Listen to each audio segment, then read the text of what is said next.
This is the Ohio AgNet. I'm Joel Norwood. We're broadcasting from the Voice You Know with the News You Trust studio, sponsored by BASF. Visit with your local ag retailer about 0% financing on all BASF crop protection, seed treatment, and Zetavo brand soybeans now through March 15th. Quick note to pass along, the 2026 Ohio Farm Bureau Young Ag Professionals Winter Leadership Experience coming up this Friday and Saturday. Join us on the Ohio AgNet for live updates on Friday, brought to you by Ohio Farm Bureau. Get full details at experienceyap.com. No need to say it, of course, but goodness, it's a cold one out there today. Let's check in on the weather forecast with Ryan Martin, thanks to Seed Consultants. Remaining cold here for your Tuesday, but it does look like we see a little bit better sunshine potential. I'm Chief Meteorologist Ryan Martin. Quick forecast update for you. A better sunshine today. Clipper trying to come across areas to our north tomorrow. That's going to throw some clouds and flurry action down probably to US 30. We see a secondary clipper early Thursday morning, but the bigger story for late week is going to be the bottom falling out of temperatures. Brutal cold in here Friday, Saturday, and early Sunday. Could see some snow on Sunday as well. I'm Ryan Martin. Thank you, Ryan. You can find the full in-depth forecast online at ohioagnet.com. Also there today, stories about how sport fish in Lake Erie are thriving. Specifically, the 2025 Lake Erie Trawl surveys show the walleye hatch was the sixth largest of the past 38 years. Dan Armitage goes into details. And also a video talking about monoslope barns and one farm's experience. Brianna Smith checks in. A shared passion for cattle is at the heart of the work at Coker Livestock near Galion, Ohio.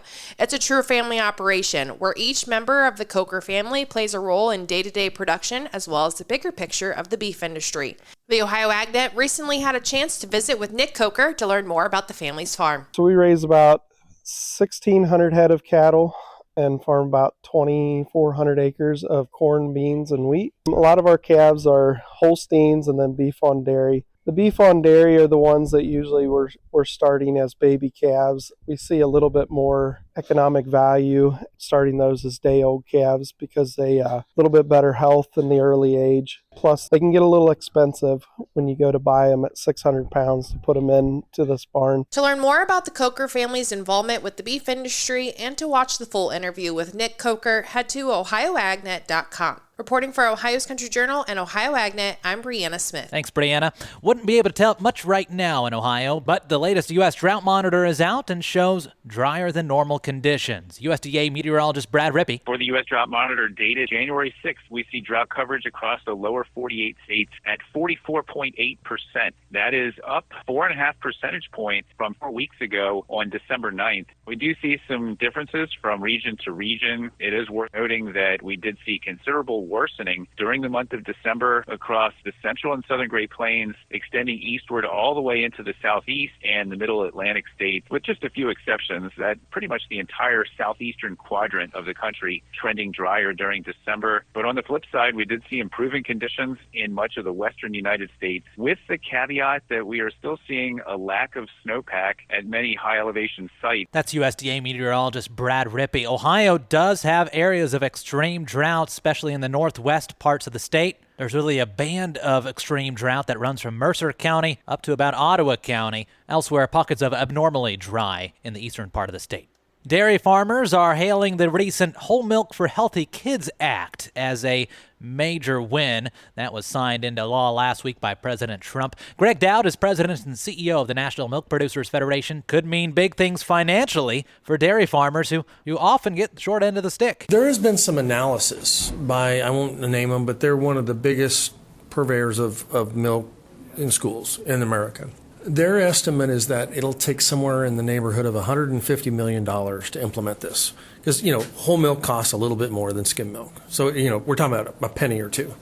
But soaking up that fat in that whole milk versus 1% in terms of demand, the calculation is that could add $2 billion to the milk checks of U.S. dairy farmers. Again, Greg Dowd, CEO of the National Milk Producers Federation, talking about the recent Whole Milk for Healthy Kids Act, and you can find some interviews about that online at ohioagnet.com. Let's turn the page and take a look at how markets are shaping up at Tuesday's midday trade. From the Chicago board, we're seeing corn down just a bit. March off 1.5 cents to 4.23 1/4. May corn 4.31 per bushel, down half a cent, while July corn is staying steady, no change. March soybeans down 4 cents to 10.53 3/4. May beans off 3 1/4 to 10.65 1/2. We are seeing July soybean contracts at 10.79 1/2 per bushel, down a cent. July wheat 6 cents lower for this year's new crop, 5.34 1/2 per bushel is their price. And then September wheat also down 6 to 5.48 3/4. Markets brought to you by Seed Consultants. Simply better performance. Online at seedconsultants.com. Cattle mostly higher except for the feeder cattle complex. February live cattle up 38 cents to 232.53. March feeder cattle down a dime at the moment to 356.35 per hundredweight. Hogs, we're seeing gains. February hogs up by 35 cents to 88.63. April lean hogs 95.60. That's a 40-cent gain. And milk staying relatively steady. February class 3 unchanged at 15.07, while March up about a nickel. You can find more farm news online at ohioagnet.com. I'm Joel Norwood. Thank you for tuning in. Have a great day.